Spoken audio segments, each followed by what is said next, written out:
Welcome to a journey through time, to a place where history whispers through crumbling stone and golden spires pierce the sky. This is Bagan, the city of temples, a treasure trove of human ingenuity nestled in the heart of Myanmar. Picture this: thousands of ancient structures stretching across a sun-baked plain, each one a testament to a civilization that once rivaled the grandeur of Angkor Wat in Cambodia or the Taj Mahal in India.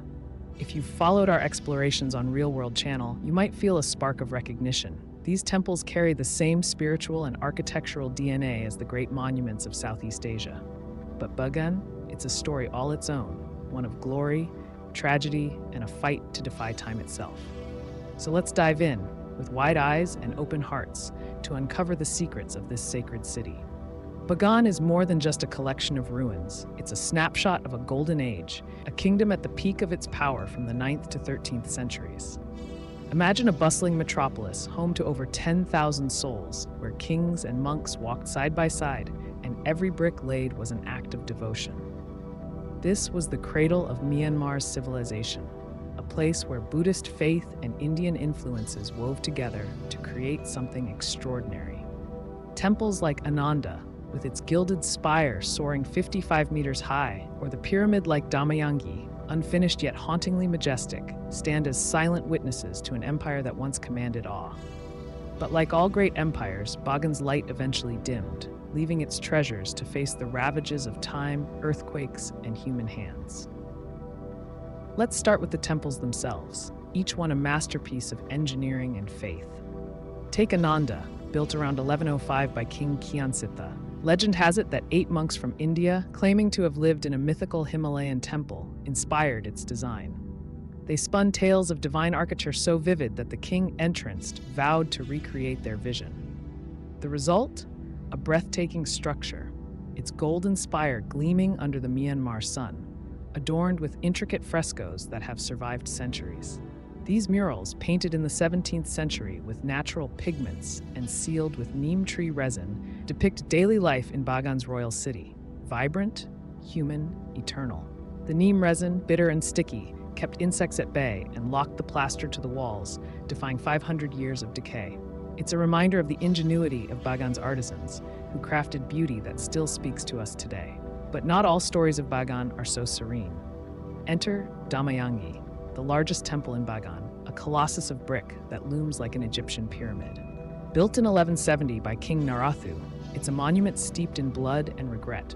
Narathu, the chronicles say, murdered his father and brother to seize the throne, a grim echo of the power struggles that scarred Bagan's history. Haunted by guilt, he poured his soul into this temple, hoping to atone for his sins. Yet, the temple remains unfinished, its peak mysteriously absent, as if the heavens themselves refused his redemption.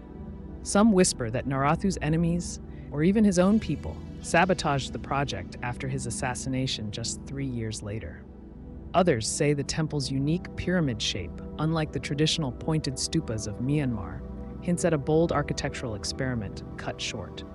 Whatever the truth, Damayangi's silent corridors, lit by slivers of sunlight through tiny windows, carry an air of mystery that draws pilgrims and adventurers alike. Bagan's glory wasn't eternal, though. By 1287, the Mongol invasion swept through, shattering the kingdom's defenses.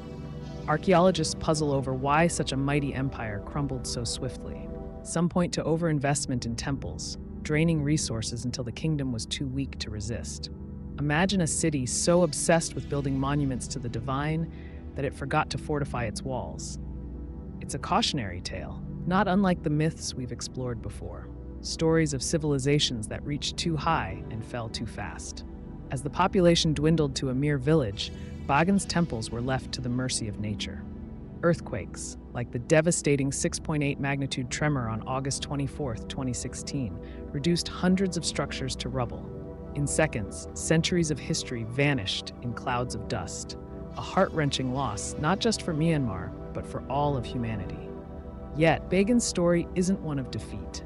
After the 2016 quake, UNESCO rallied experts to save what remained. Enter Scott, a San Francisco-based architect and engineer working with SciArc, a nonprofit dedicated to preserving heritage through digital wizardry. Using drones and NASA-developed panoramic robots, Scott's team captured every angle of Bagan's temples, from sweeping vistas to the tiniest cracks in the stone.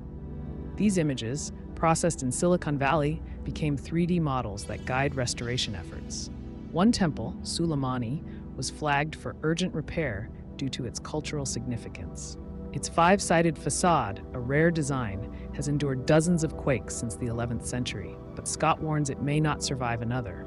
By blending ancient techniques, lime, sand, and brick dust mortar, with modern tech like laser scanning, restorers are giving Bagan a fighting chance to stand forever. But the greatest threat to Bagan hasn't been nature.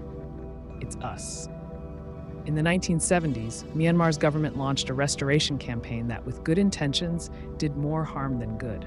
Ancient temples were slathered with modern materials, erasing their historical authenticity.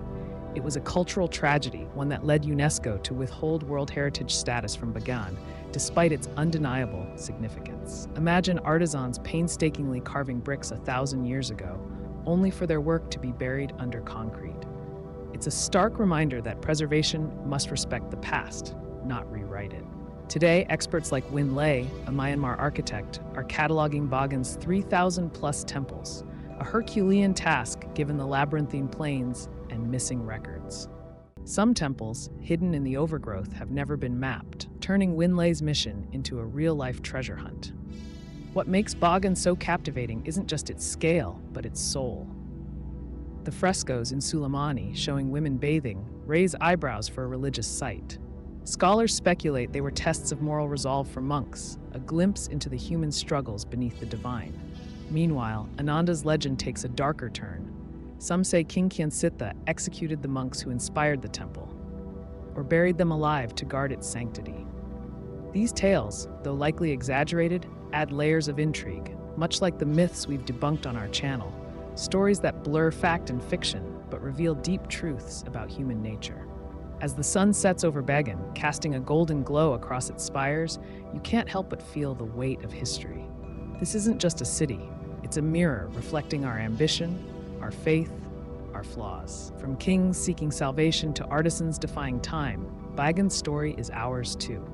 It challenges us to protect what matters, to learn from the past without distorting it. So as we leave this ancient plain, let's carry its lessons forward, honoring the builders of Bagan by ensuring their legacy endures.